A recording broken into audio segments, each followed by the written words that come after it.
hello सबैजनालाई आज चाहिँ माघे सङ्क्रान्ति स्पेसल हामीले चाहिँ यसरी हुन्छ हो त आगो बालेर आज चट्ट सङ्क्रान्ति मनाउने यसरी बाहिरै चुलोमा हैन यस्तो रमाइलो हुन्छ गाउँको माहौल अर्कै वातावरण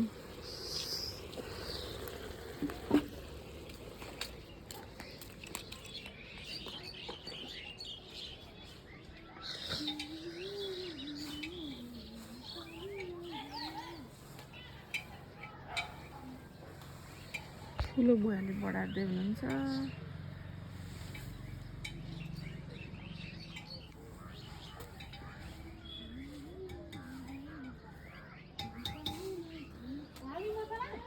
हालिदिनु न मसला हाल्नु अर्को धुलो मसला पनि अन्टी त कलरै नआएको जस्तो छ हो कहिले आउँछ कलर आउँछ जुनी आज के खाने हामी के मासु खाने हो आइज ल आइज आइज मासु पकाएको छ थाहा छ दाजुभाइलाई दुई चम्चा नुन हालिदियो नि त फेरि चर्को हुने हो अलिकति निकालिदियो फेरि झोलमा त अझै हाल्नुपर्छ एक चम्चा बुटुवा खान्छन् त अनि त्यो चर्कोले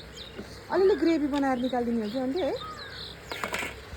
यस्तो कलर आएको हो त अन्त यति त कालो देख्छु त म त पहेँलै देख्दिनँ नि त पहेँलो छ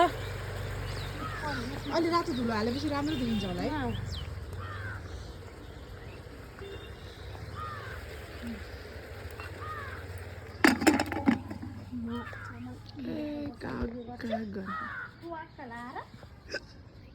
ट्वाक्क लाएर बसाल्नु बाले आगो जोड्न थालिसक्नु भयो उहाँ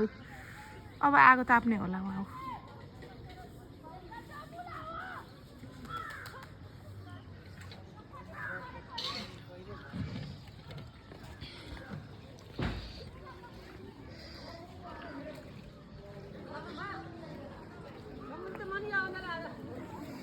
परेवाहरू सबै खोपाभित्र पसिसके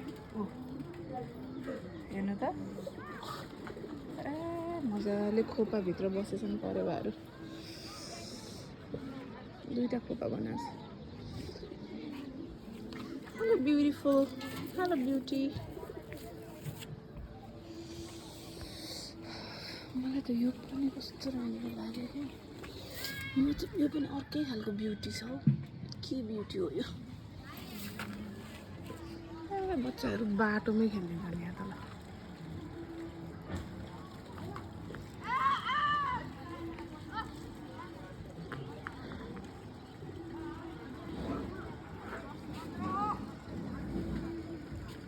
कसले रे आन्टी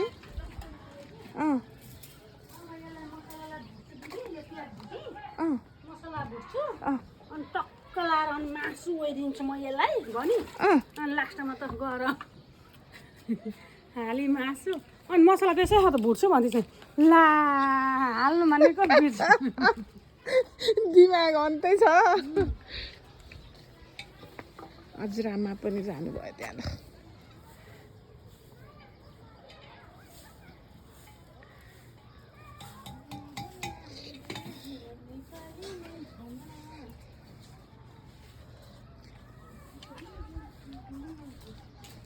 ल आन्टी अनि आगो बाल्नु पर्दैन आगो त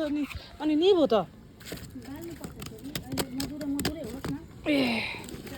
ए अलि सानसानै होस् ए ओके ओके छ त ल त चट्ट गोलबेडा लिएर आइसकेको छ आन्टीले चट्ट लाएर धनियाँ र गोलबेडाको अचार ओहो राम्रो भएछ ल बास्ना आइसक्यो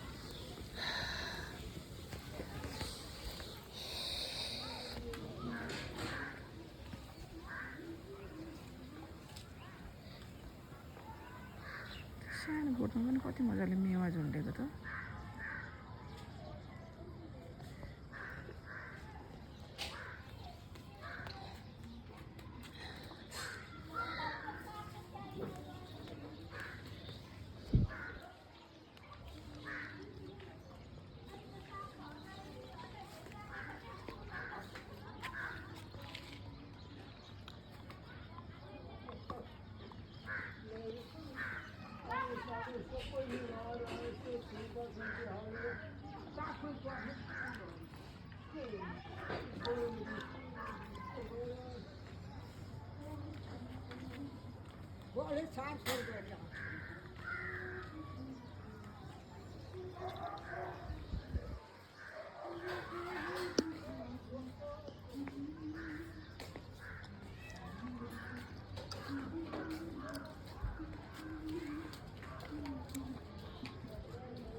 बुवाजी त्यहाँ तास खेल्न जानु अरे तास खेल्न जानुभयो होला भन्नु पर्थ्यो फोन गर्छु म अब ए टाढा अब चल फेरि पानी